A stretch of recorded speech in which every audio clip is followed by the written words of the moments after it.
with Crown Jewel fast approaching, I think it's time we look at what matchups we could possibly be seeing at the show, what matchups we know we're going to be seeing at what I'm expecting to be the world's largest setup show for War Games, which I'll talk about a little bit later.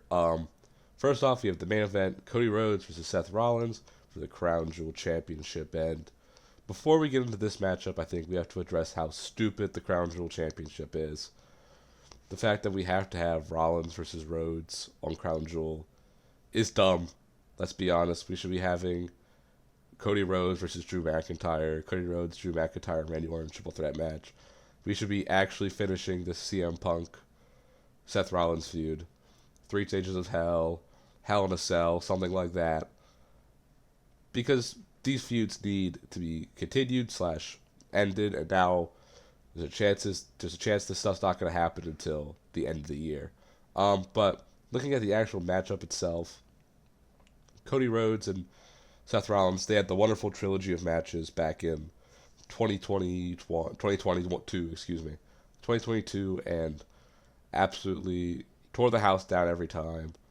Led to that wonderful Hell in a Cell match with Cody Rhodes tearing his pec and fighting through it with the gnarly bruise that everyone has seen probably. But I think years have changed this matchup. Seth Rollins back then as a heel character was like the almost like the Joker, people called him. Saw him as like a Joker, but now he's more of like an actual real threat. With the Vision and Paul Heyman at his side. And I think Cody, realistically, Rollins should win this matchup. Seth should win. Maybe you have Drew McIntyre interfere somehow, which helps you probably set up to War Games, which is what I think a lot of us have realized is what this show is going to be. It's going to be, how do we get to War Games?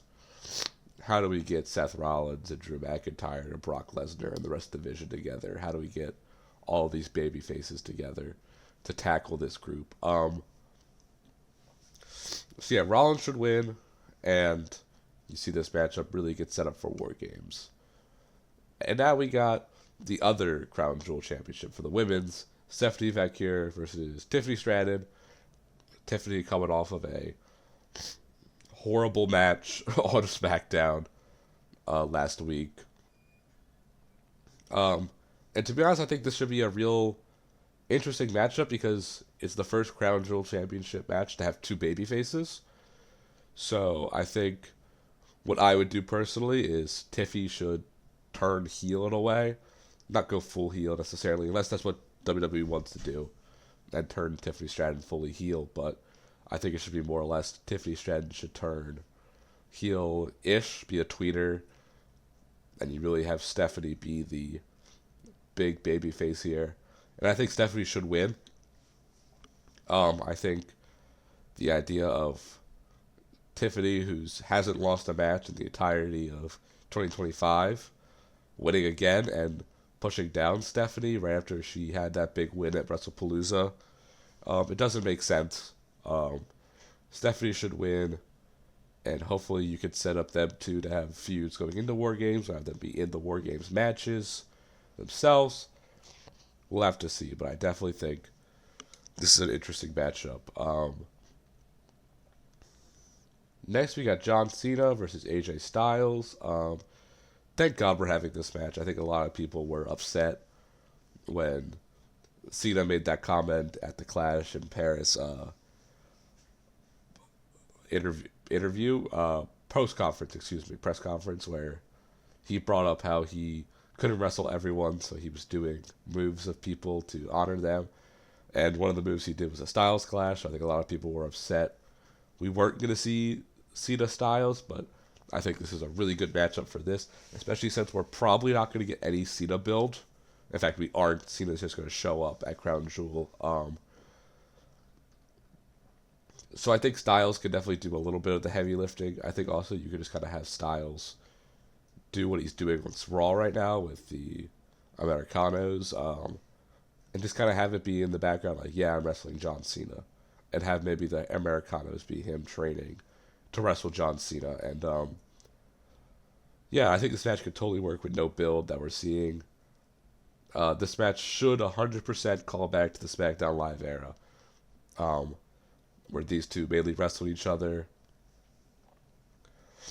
and really where we saw the ending of our full-time Cena up until this year was on SmackDown Live. Maybe we get some callbacks to guys like Dean Ambrose, Dolph Ziggler, Bray Wyatt, people like that, people who really built up that brand and who showed how the brand helped build that brand as like the land of opportunity. And Cena should win. Cena should win. Cena needs to get his confidence up from his loss at WrestlePalooza. You can have him win.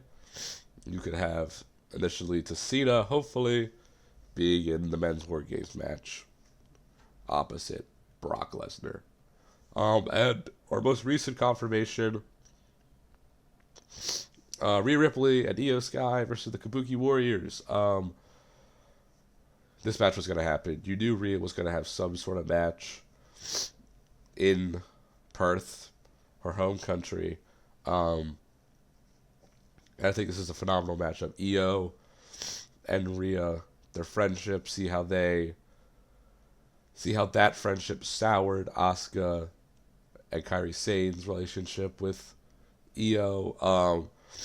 I think a dynamic that a lot of people aren't really talking about is the Asuka Kairi Sane dynamic, because the whole story has been Asuka is like a heel now, and she's like, oh, and she's like talking down to people about why they're talking to Io, and Kairi Sane's trying to apologize, and you have the whole Kairi yell thing. So like that's a big thing. I really want to look at throughout the show, especially because Kairi Sane hasn't really turned fully heel like Asuka has. But who should win? I think it's a toss-up for me right now.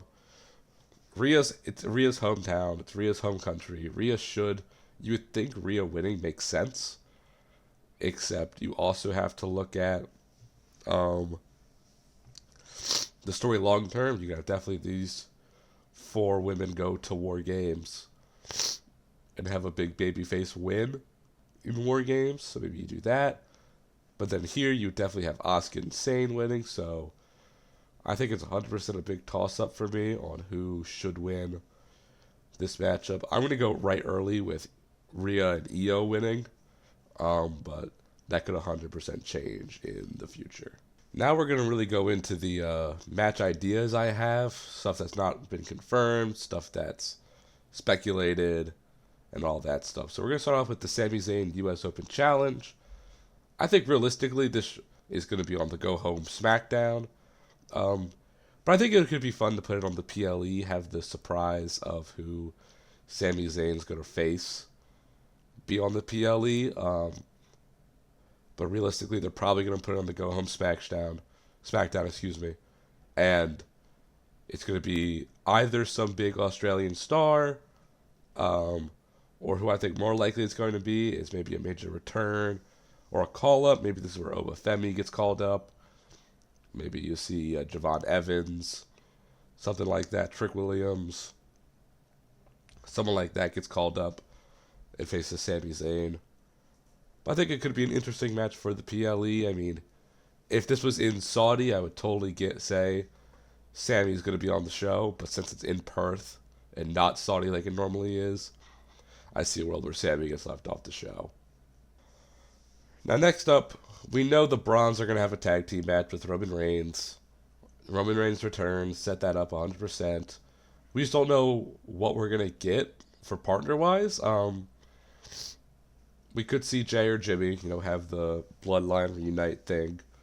But I can also see a world where it's an LA Knight, where in spite of Jey Uso's wishes to not trust LA Knight, Roman Reigns is like, you don't tell me what to do, and he, because of that, teams with LA Knight.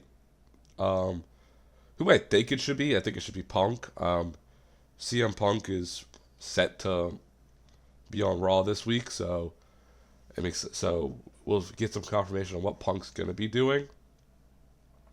But I could see a world where it's Roman Reigns and CM Punk finally joining forces to fight against the Vision. Um, like people have been speculating ever since WrestleMania when the Vision formed. Um, so I think it should be Punk. The Braun should win, no matter who Roman's teammate is. It really help this match lead to War Games, um, and really lead it into how, yeah, just lead it into War Games. And then our final matchup, we have Becky Lynch versus AJ Lee for the IC title. We've not heard much about this belt and this feud since WrestlePalooza. Becky's really been not doing much. She's kind of been like in a frantic state lately on TV. And we just haven't seen AJ Lee.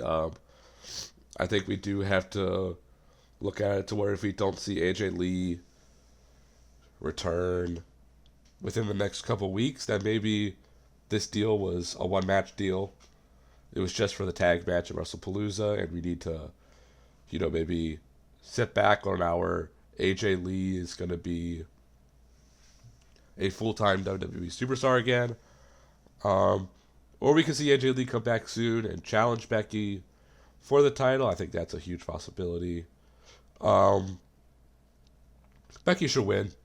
If this match happens, Becky should be the winner. She's had the belt for a good bit, but I think giving the belt to AJ Lee, someone who will probably not be on TV every week, kind of sours the belt. You could totally have it be give it to AJ Lee if AJ Lee's gonna be here every week and wrestle often. But if you're gonna have AJ Lee wrestle 5-6 times a year, it's not gonna be worth it to have her, especially if she's also not appearing that often. But I think that's all I got for y'all. I really appreciate y'all watching the video and sitting through me yap about Crown Jewel coming up. Feel free to like and subscribe to the channel if you really appreciate it, and hope you all have a good one.